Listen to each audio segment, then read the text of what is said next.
اهمالکاری یکی از بزرگترین مشکلاتیه که هر انسانی باهاش روبرو میشه و نتیجهش هم اینه که تمام کارات عقب میافتن و به نتیجه دلخواهت نمیرسی.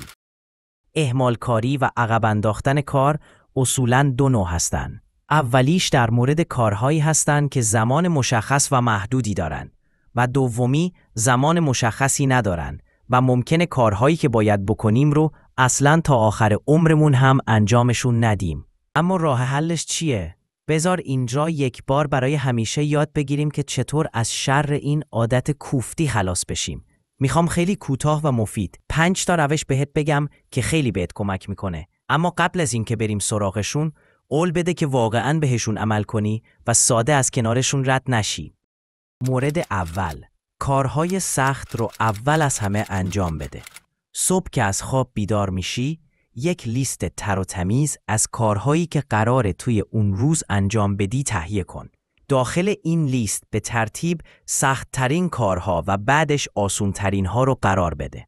الان شاید پیش خودت بگی خب بابا اگه میخوام کارهای سخت‌تر رو اول انجام بدم که خسته میشم.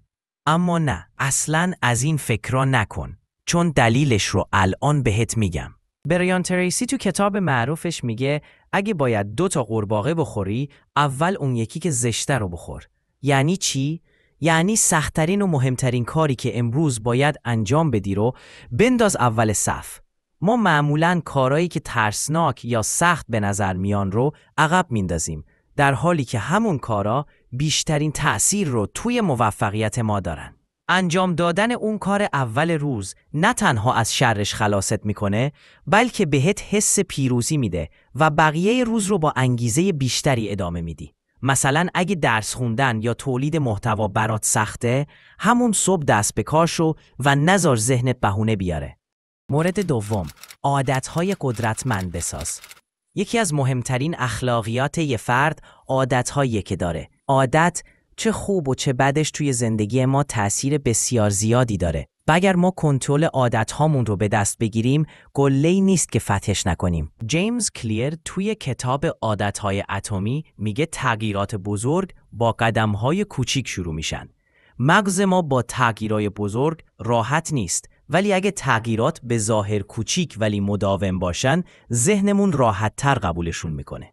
مثلا اگه میخوای روزی 1 ساعت مطالعه کنی ولی الان انگیزشو نداری، از 5 دقیقه در روز شروع کن. بعد از یه مدت اون 5 دقیقه خودش تبدیل به عادت میشه و کم کم میتونی زمانشو افزایش بدی. همین تغییرات کوچیک توی بلند مدت نتیجه های بزرگی ایجاد میکنن.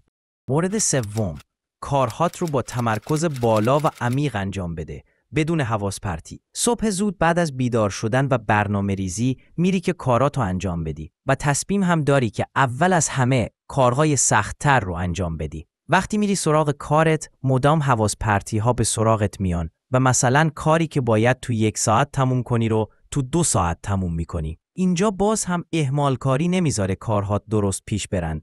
اما راه حل چیه؟ اگه بتونی فقط 90 دقیقه در روز با تمرکز کامل روی یک کار مهم وقت بذاری، خیلی بیشتر از کسی نتیجه میگیری که 5 ساعت سر یک کاریه و هر 2 دقیقه یه بار سرش توی گوشی میره. برای شروع گوشی رو خاموش کن، یه تایمر بذار و فقط همون یک کار رو انجام بده. نتیجهشو خیلی زود میبینی. پس اینجا فهمیدیم که حواس پرتی هم جزئی از اهمال کاری محسوب میشه. مورد چهارم، خودت رو هرگز به خاطر اهمال کاری سرزنش نکن. ما معمولاً وقتی اهمال کاری میکنیم، اولین کاری که میکنیم اینه که خودمون رو سرزنش میکنیم. ولی این سرزنش باعث بهتر شدن ما نمیشه، بلکه فقط حال روحیمون رو خراب میکنه و باعث میشه دوباره به اهمال کاری ادامه بدی. به جای اینکه با خودت مثل یه دشمن حرف بزنی، با خودت مثل یه دوست صمیمی برخورد کن. از خودت بپرس چی شد که امروز کارمو انجام ندادم؟ چطوری میتونم فردا بهتر انجام بدم؟ با این نگرش هم خودتو بهتر میشناسی و هم کم کم رفتارای مثبتی از خودت نشون میدی. مورد پنجم، از همین الان شروع کن. جمله از شنبه شروع میکنم یا فردا انجامش میدم برای هممون آشناست. درسته؟ آقا صادقانه بذار بهت بگم، برادر من، خواهر من، خودتو گول نزن. بیشتر وقتا میگیم از شنبه، از ماه بعد، از سال نو، ولی حقیقت اینه که اون شنبه هیچ وقت نمیرسه. ذهنمون با این جمله ها فقط داره امروز رو از دست میده. به جای اینکه دنبال یه روز خاص باشی برای شروع، همین الان یه قدم کوچیک بردار. مثلا اگه میخوای ورزش کنی لازم نیست بری باشگاه ثبت نام کنی. الان بلند شو 10 تا شنا بزن. همون لحظه‌ای که تصمیم میگیری و اقدام میکنی، مغزت باور میکنه که دیگه واقعاً قرار کاری انجام بشه. پس منتظر یه شروع رویایی نباش. شروع واقعی همینه که الان روبروته. حالا بذار یه جمع‌بندی کنیم. اول از همه سخت‌ترین کار رو در اول روز انجام بده. دوم، با ایجاد عادت‌های کوچیک تغییرات بزرگی رقم بزن. سوم، با تمرکز عمیق روی کارهای سخت سریعتر به پایان برسونشون.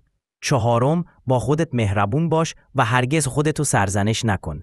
و آخری که از همه مهمتره، هرگز کارهاتو به تعویق ننداز. یادت باشه، تغییر از همین لحظه شروع میشه.